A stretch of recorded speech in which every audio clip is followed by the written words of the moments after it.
the likelihood of survival decreases by 8% each hour the patient isn't treated. James Graham, welcome to Going Public. Hi Mark, good to be with you. You are the CEO and one of the founding investors of Recce Pharmaceuticals, listed on the ASX. You might get a little bit of history about you, because you're a pretty young CEO. Recce started where I was the founding investor, supporting my grandfather to get out of his garage into a proper laboratory to have a go and identify the ideal compound to tackle that global health threat of antibiotic resistance. During the listing process, how do you go about telling them what you should be compensated for? How you work out the valuation? It's a good question. The truthful answer is probably not the answer that is supposed to be said, and the truthful answer is... James Graham, welcome to Going Public. Hi Mark, good to be with you. So you're a pretty young CEO, but you are the CEO and one of the founding investors of Recce Pharmaceuticals, listed on the ASX. That's right, yes. Righto. You might get a little bit of history about you, because you're pretty young, Yeah. So young CEO. Look, I may be young chronologically, but I feel a little old, and I think I've done quite a bit in my time. And really, Recce started where I was the founding investor, supporting my grandfather to get out of his garage into a proper laboratory to have a go. I'm not a pharmaceutical guy, I'm a commercial guy, and I come from a place where I actually had a commercial success in my very early 20s, totally unrelated industry. Pharmaceuticals as a product, the business fundamentals remain the same. And that was really at the time where I helped him get out of that garage into a lab and identify the ideal compound to tackle that global health threat of antibiotic resistance. Okay, so this is your grandfather, your pop. So, yeah, my pop, that's what I call him, yeah. Yeah, and what's he doing trying to tackle a global health product in relation to, as I understand it, this is an antibiotic. It is. We call it an anti-infective. Compound. It's a compound, yeah. Right. So an anti-infective, antibiotics are particular to bacteria. You should never use an antibiotic for viruses. Yep. But we're attracted to the proteinaceous layer of viral cells as well. So we're very effective in that capacity too. So, okay, we should get a little bit into the weeds. So, and I'll talk about you in a moment. But sure. What was your grandfather doing? Like, what was the problem he was trying to solve? Look, he was former head of Johnson & Johnson Research Australasia for 10 years. In fact, he kind of invented the No More Tears baby shampoo, and he definitely invented some of the baby oils and things. So a really inventive capacity and executive director of the board. So a third of the globe responsibilities. From that time, he went on to create an animal antibiotic company. The company was the best performing stock on the ASX for the early 2000s, 3 years straight. And at the time, I was in my early high school days, and I was a real scallywag. I left school in year 9. So Pop kind of took me under his wing, and I watched this company go from $1 billion to 3.5 years after he retired, where they changed the business model, he fall on his face in the public media.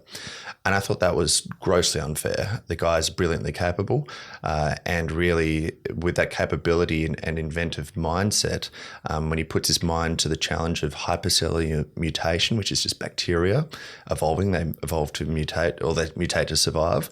He wanted to create a compound that's not found in nature, as all existing antibiotics are, to overcome that and break a lot of the challenged business model and the economics of antibiotic manufacture. And he really did that. And I thought, look, if he's dedicated enough to get back out there on the street in his 80s at that time and have a go, and if he says this thing's probably got antibiotic properties, being this little vial that he had, it probably does. And that's good enough for me. Crazy. It's crazy, James. Like, what was it like? He worked at J&J, Johnson & Johnson, the pharma group. Yep. Is he a chemist, or what You're was his absolutely deal? right. Polymeric chemistry. In fact, he tells a great story. His very first job out of university was in Dulux Paints. He says he and one other were in the R&D department. His buddy in that department went on to create the Australian banknote, the polymeric banknote. Well, the only real difference is my grandfather's one soluble at pH of the blood to the opposite acidity of the stomach. The antibacterial properties remain the same. Broadly, of course, they're quite different, but you get the philosophy. So polymeric inventor, meaning polymer is a small string of beads essentially, goes larger, it stays on your skin, goes smaller, passes through your skin layer. And that inventive step, of course, being a polymer expert, is where that skill set comes in. Polymer being like a plastic. Like a plastic, exactly, but plastics aren't soluble. This is the solubility and absorption is critical. But yes, it's exactly the same as the plastics space. It's very well said. So then he he has taken this polymer to put it inside our system as opposed to putting it on the outside of our system. Yeah, we can go on too. I have actually had a polymer put into a tendon. Oh, okay, yes. Sewn into a tendon to reattach a tendon to a bone, which reattaches the muscle to the body. I think I know what that could I've be. been through the process. But yours, what your pop was doing was a soluble one. Correct. So how did he... I mean, I don't want to get too deep into science, but what was he thinking? Like, I'm going to turn this into something that's going to attack infections as opposed to viruses. That's right. It's really bacterial focused. So the commonality of bacteria as opposed to other cells is they have a proteinaceous layer on the cell wall. So I try not to get too deep into science, but that's okay. That's what it's attracted to. So the bacterial cell have a protein layer. Covering the cell. Correct. And this compound is hyper attracted to the protein. Your pop's compound? Yes, that's right. Well, it's Recce's compound, of course, is the whole he invented. And it binds to that and then it interacts with that. Now, what he basically did is he looks to the world of antibacterials, and there's a material called acrolein. 1 part in a million in smoke stings your eyes. That's acrolein. It's a useless way, but it's extremely one, explosive, and two, active. And so it's volatile. Volatile is a much better term, yeah. If you can take that volatility, stabilize it, and utilize the antibacterial properties, which have been well known in that compound for well over 100 years, you have a stable antibacterial compound. And through the process of synthesis, all existing antibiotics known to date are naturally derived. They're found, they're cultivated out, they're used. There's no invention in that. This is first principles in mind, designed with what you want, not reliant on what's given to you in nature, and he created that. And I guess the reason it's volatile is because of its the compound has atoms in it which have they're missing a few electrons or something along those lines, and they're in the way they've combined. That's exactly it. It's exactly as you say. It's how they combine. That's very smart, Mark. Actually, yes, it's exactly how they bind together, and that stabilization of binding them creates a stable compound. Yeah. But for what it's worth, the main compound 327 is Scientific Journal number 3, page 27. That's a lot of inventions to try to work out the ideal compound. It doesn't just happen overnight. So he sort of put this together in his garage. Factually, yes. Of course, our corporate advisors say, don't say it came from a garage, say it came from an institute. Or a lab. Or a lab, yeah, exactly. But that was his lab. I mean, a lab can be in a garage, it doesn't matter. Yeah, look, he realistically, when you're an old, very, very senior, mature age man, however you'd say it politely, your kids are left home. You've had your loving wife for the majority of your life, so only so much conversation you can have there.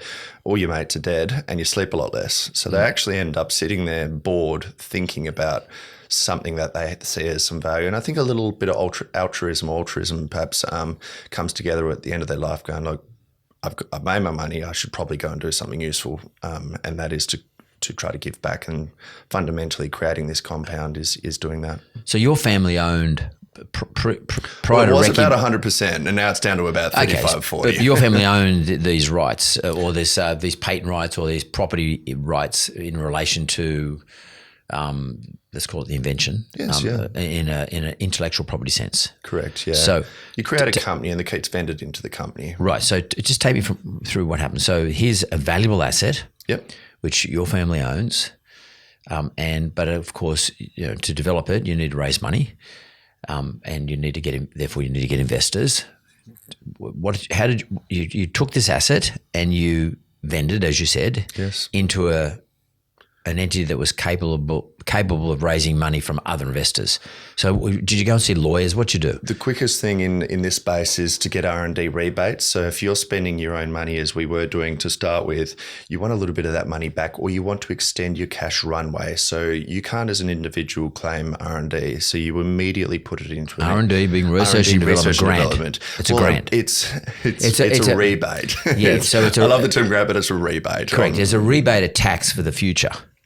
Yeah, basically, but you get the cash. It's a cash now. Correct. So caveat free. Just so I understand, I think it's important to explain this to the audience. So if you spend $1 million on building this qualified asset relative to the so-called rebate, the government, Australian government, will give you a percentage of that back. Yes, 43.5%. But which means that when in the future, when you start to make money, you can no longer claim that as a tax deduction. So you're sort of getting your tax deduction in advance.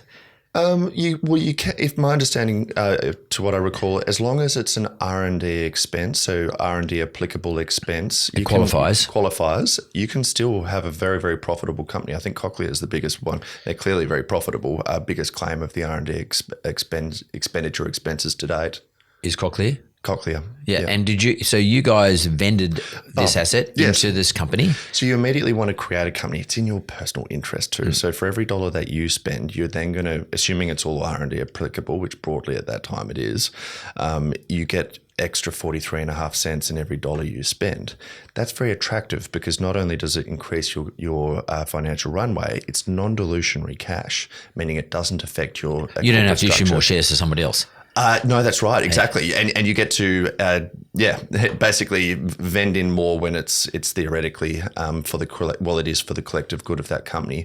But what you'll find is everyone only has so much depth to their own personal capital, regardless of you only want to commit so much. And frankly, it actually is a very good validator to bring in other investors in the process as well. Investors like the R&D anyway. They like that. They like it. We like it. I mean, I personally invested another $410,000 on market last year, and I don't like a capital raise as much as anyone else. Yeah, correct. So you put it into this company called Recce. Yep.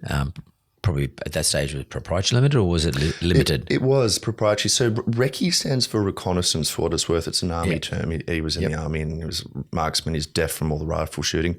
But a good reconnaissance is you get in behind enemy lines, you eliminate the enemy, you get out without being noticed.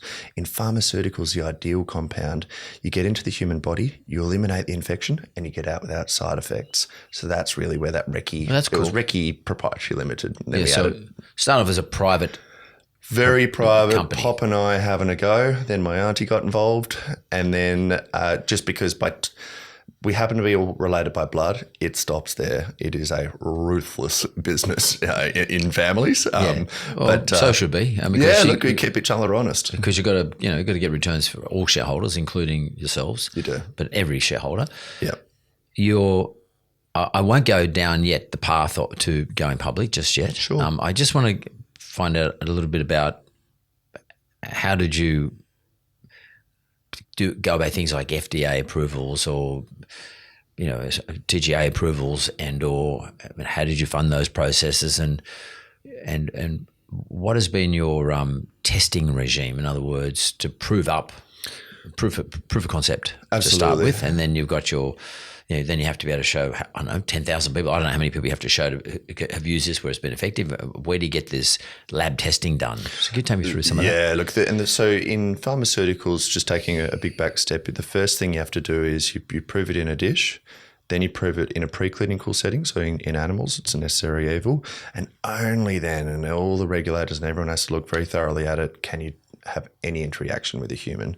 So the first investments were actually focused upon two things. One, identifying the optimum compound. I mentioned R327, so Scientific Journal, page 27. And then demonstrating that from a patentability perspective. So if you look to the challenges, or to get a patent, it's got to be commercially useful, not suggested by prior art, so totally new and novel. And contain an inventive step among a couple of others. So we went, okay, the challenge in antibiotics or antibacterials is hypercellular mutation or overcoming superbugs. So we went, well, what's the regime to prove that this can do that?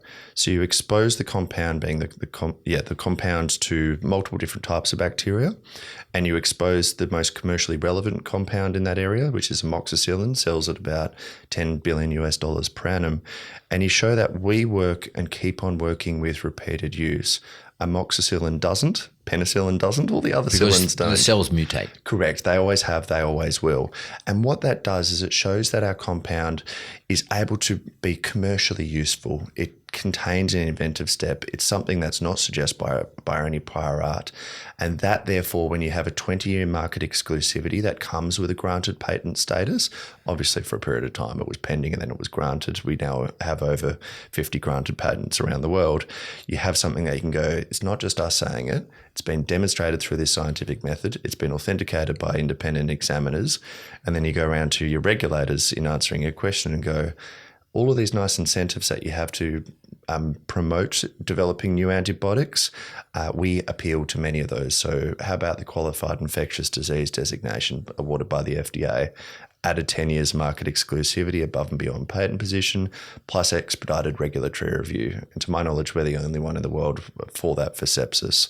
So it's a really good validator. Let's just talk about the sepsis for a second. I mean, it is a global problem. Isn't it? The number of people I know who've just last 2 months who have got a staph infection into their bloodstream just off scratches. That's sepsis, absolutely. Just scratches on their body. Yep. Like not out of a hospital. They just got it in a gym and just stuff like that. Bump yourself on the table. Totally. Yep. It's just amazing. I don't know whether it's just something because I'm getting older. I know people are older or whatever, but it's and seriously ill from it, like very ill from it. 1 in 5 death rate, quite literally, according to the statistics. I've been a sepsis patient. I didn't intend to be. I got attacked by a dog. I didn't provoke it, but it did happen. And that was 2 weeks IV antibiotics in a hospital. Horrible. Well, so even someone in my family recently got it just because she had a mole removed, and next thing you know, she was in the hospital 3 days later. Wow. And it's pretty significant. So your compound has application to sepsis or to the bacteria that causes sepsis, which is generally speaking, it's a staphylococcus bacteria. Probably the most common is, but any bacteria in your blood is bad bacteria, and it doesn't matter how it gets in there. As you say, it can be a basic operation, it can be an accident, it can be anything. And the likelihood of survival decreases by 8% each hour the patient isn't treated. Wow. The challenge is if you do have staph, well, you might have Pseudomonas, you might have E. coli, you might have something else. I'll give you a staph antibiotic, not knowing what you have, because the pathology blood draw will take 24, 48 hours, and you won't survive because that antibiotic is only useful against that bacteria. Right. We don't care what type of bacteria you have, or the patient has, of course. We work faster than any other antibiotic to date, and we work broader than any other antibiotic known to date. And that means we can remove the guesswork, clinical guesswork up front, and get on top of that infection at first patient presentation. So, pardon me if my ignorance on this, but no, you're doing well. Does that mean the polymer in your compound polymer yes. actually encases the bacteria so that it can't reproduce? Is that what happens? I laughed to myself slightly because, frankly, when we started, we had a theory and we thought our theory was that. But it turns out we actually enter the cell. So antibiotics, I should say, survive through, they create lipid outer layers, all sorts of gooiness to them. So it's a defense mechanism. Somehow, and I say somehow because we still can't totally work out how, the best scientists in the world are trying, we permeabilize the cell. So we actually enter the channels of the cell.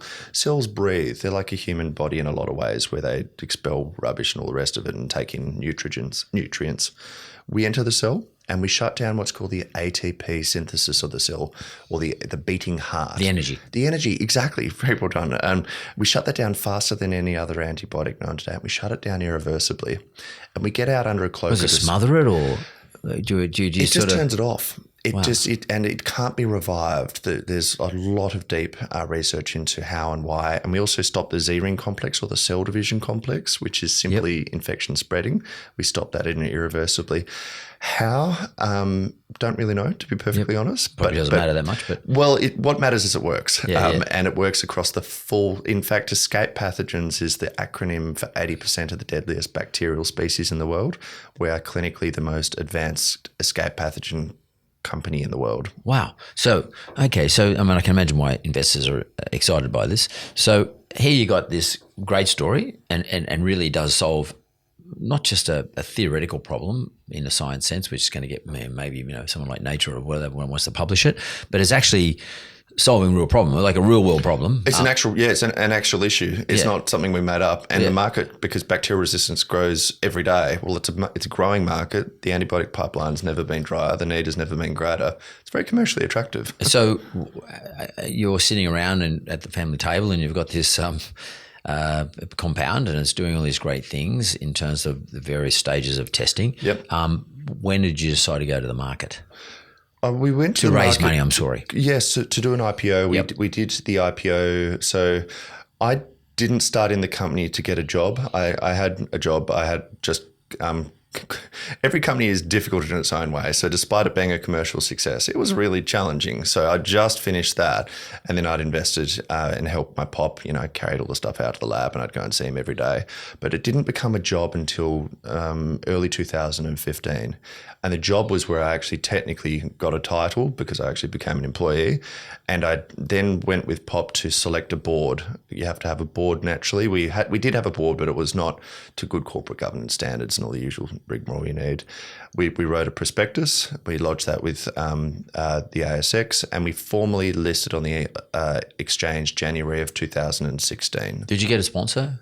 We, if I understand correctly, we had a stockbroker. Yep. We did, and they converted all their commission to stock. So they and actually invested double the amount in their own cash. Right. So they did very well. So you had a sponsor broker. Yep. They helped you put. There's a lot of corporate rigmarole around this stuff, but they help you put the documentation up to the ASX in order to get listed. Yeah, you go through the DD committees and all the usuals. Yeah, it's a big process. It's a big process. You know well. I know well. Yeah. But it's a big process, but it's valuable because you're accessing an investor market who might want liquidity in what they invest, and that's the main thing. Liquidity is everything. Yep. Liquidity. The other challenge you have is if you remain private, of course, your capital pools are narrow. But frankly, for up until recently, but even less so, nevertheless, there's not a lot of venture in Australian capital.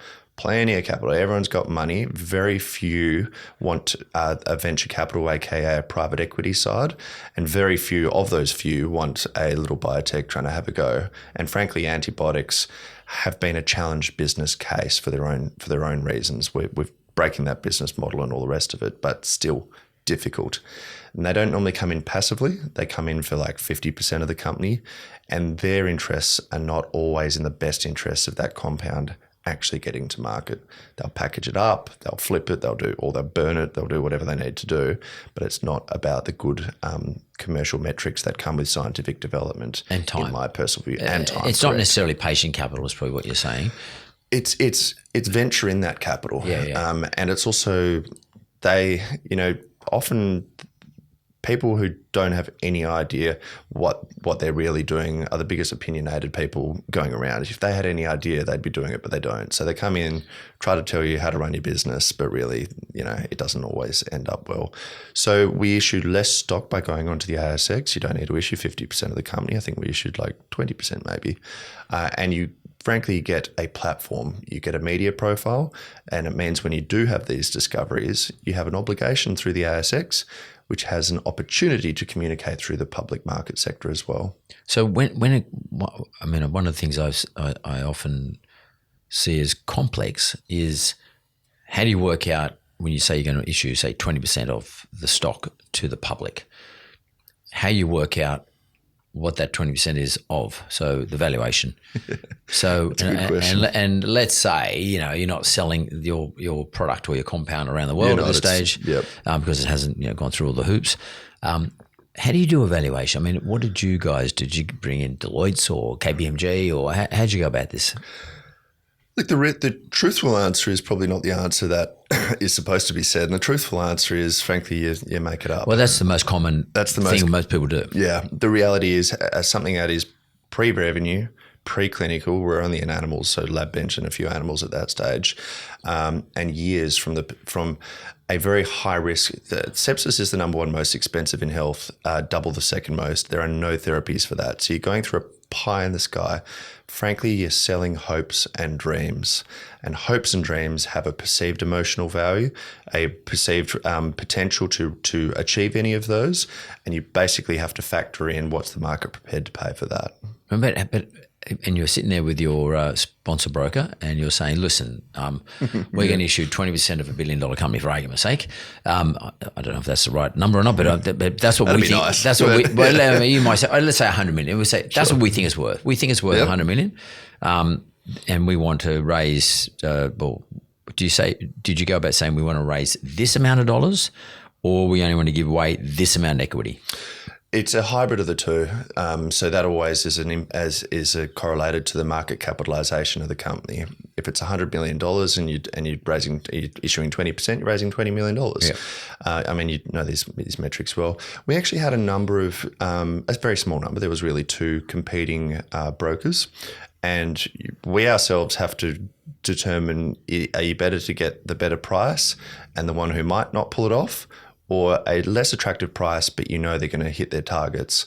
And sometimes it's better to take the bird in the hand, which is the not necessarily the short-term pain for long-term gain. So we did things like we put in performance shares to lose. So what equity we lost today, taking a worse price, if we did deliver, we'd make up through performance share. You being the family. We being the family, correct. Yep. So there's a variety of ways of going about that. And when you're doing this, do you, before you list, but during the listing process, going public process, do you, James, say to the sponsoring brokers, look, you're the people that you're going to talk to about investing in our company, you can tell them that I'm going to work for nothing or I'm going to work for X amount of dollars. I mean, how do you go about telling them what you should be compensated for the time that you spend on this going forward?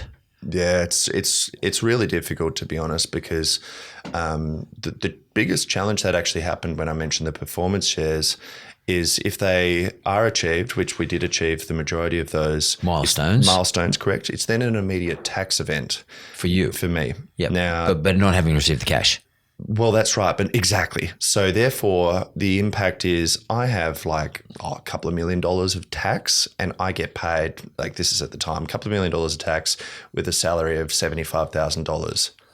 Oh, I'm screwed. Yeah. Well, unless you sell the shares. Correct. Or borrow against them. So the shareholder wants it on a today value, meaning that all sounds good. But the tomorrow outcome is I either have to borrow against the shares, which is difficult for an IPO because there's very few free float, or I sell shares, which everybody's going to go ballistic. So you actually set yourself up for a really difficult situation. Yeah. Now I had to go through all sorts of challenging ways of compensating for that. I didn't sell the stock. I had to payment plans and a whole bunch of different pieces. But that is the reality, that sometimes the founder is better to be compensated and kept happy. A wage, a salary. A wage, a salary, or whatever's appropriate in their circumstance. So, if they're having a difficult time at home, the company may, I'm making this up, it wasn't related to me, but the company may sponsor a gym membership and a basic living accommodation, because that would just hold that person together for a period of time. That's an extrapolated example, but buried into a salary can be other benefits to keep that person the best that they can be for the company's benefit. And the bottom line is everyone's got to think this stuff through. That's the bottom line. It's just, you get performance shares and then you get the shares and all of a sudden that's deemed to be an income for you. They don't care for their side. Yeah, it's that's the individual. I care. But they do care. Well, they will care because if that puts you under pressure, correct, that's a problem for the company ultimately. Exactly right. And the pressure is immense and the company can't do anything to help you.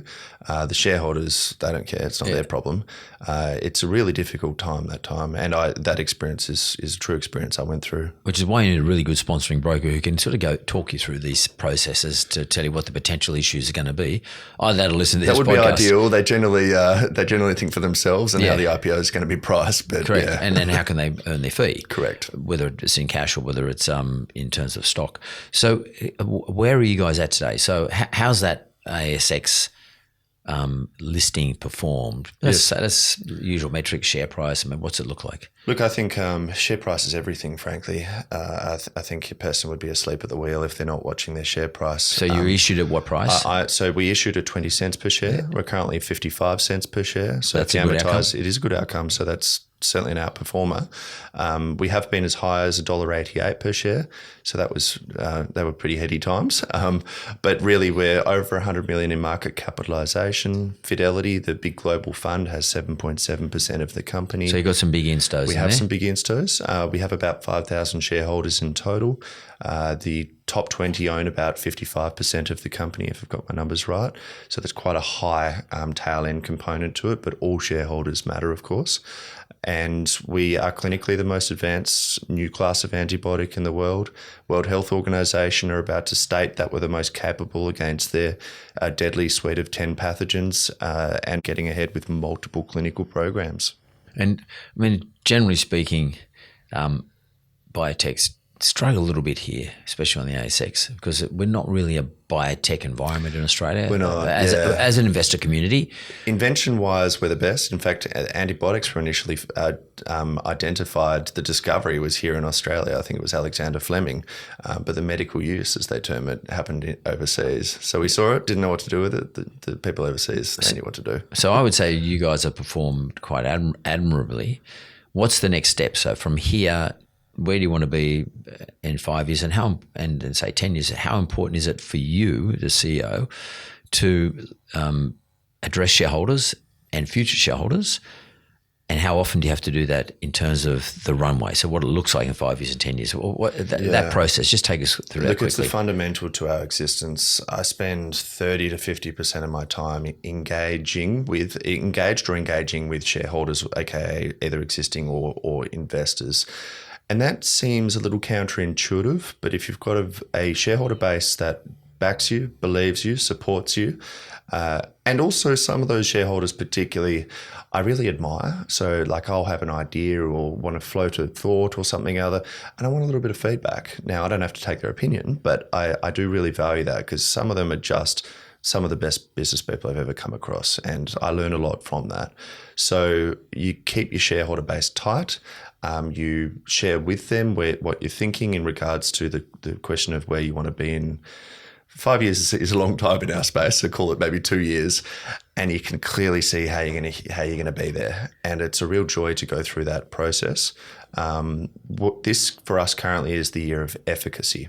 So we've shown our compound is safe. We've shown it is well tolerated through multiple methods of administration, but particularly into human veins, so the most invasive. This year we see whether it works, aka it kills the bacteria. Kills all bacteria. There's no such thing as good bacteria in your blood. There's no such thing as good bacteria in your bladder, so UTI infections. And what we've seen in that process just prior to the formalities of these efficacy studies is special access scheme use.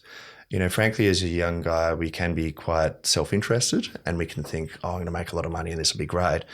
But when you actually see somebody able to walk on their prosthesis and you know, you go and see them again and they say they walked their kid home from school. It's the first time they've done that. Without infections. Without infections, and what that means to them, and actually be in the room with them. You kind of feel it. And I didn't expect to feel it like I really have. And that's meaningful, emotionally meaningful, but commercially meaningful as well, because you're going, shit, pardon the language, this thing actually worked. And this, if I can extrapolate this across multiple patient categories, it can be good for people, can be good for business as well, and that's a really synergistic interest. So given that Recce has hold of this, what happens in the end? Does Recce then license this technology across the board to, say, Johnson & Johnson or whoever? Yeah. I mean, who gets it? Like, how does big pharma's come in to talk to you? How does it work? Look, they do. We say, keeping it simple, there's a large American one that begins with P. There's a large Swiss one that begins with R. Two major pharmaceutical companies I think we can recognise. And interestingly, what is pharmaceuticals really? They're marketing and distribution, and they're cash. We have cash. Marketing and distribution happens at the end of phase 3. We're in broadly phase 2, so depending on the indication, phase 1, phase 2. So we're now at that stage of commercial viability, about kind of that 18 months, 24 months from requiring distribution or being interested in distribution. But we don't necessarily need them. And the closer we get to their market, because they currently own that space, we're either a competitive threat to their existing pipeline, or for them, an opportunity for them to own or maintain that profitable space. So they're very interested in us. Yeah, but that just, I sort of speculate all sorts of courses of action once you get over past phase 3. Is it license? Is it acquisition? Yeah. Is it, yeah. And is the family prepared to sell? I mean, as I said, it's my grandfather's in his early 90s in a nursing home. He's still alive? Still alive. Oh, but wow. He's in a hospital bed. Like, he's had a stroke, and he's a ruthless warlord. He still barks orders from his hospital bed. And now, of course, I have to listen to all shareholders, not just him, but he is a dictator. And that's very driven. I can't believe that he's still alive. That's fantastic. Oh, yeah, in his 90s, hospital bed, yeah. and so, I mean, like, I guess the upside looks pretty good. Like, we for some reason we seem to live in a world of infections today. Like, You get a virus, then you get infection. The infections sort of follow everything. They do. Bacteria is one of the toughest things that in nature. They're so adaptable, so prevalent.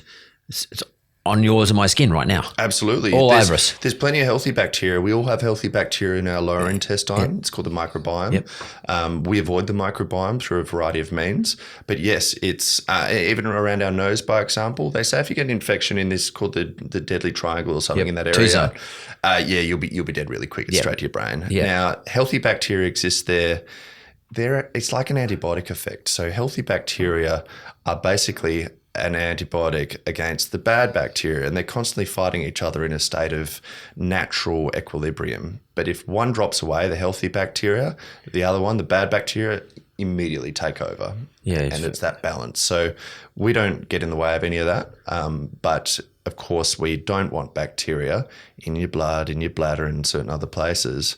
As long as the compound gets there through whatever method of administration, we work and we keep on working with repeated use. I think just a final question for you, James. I presume it's an injection as opposed to a pill?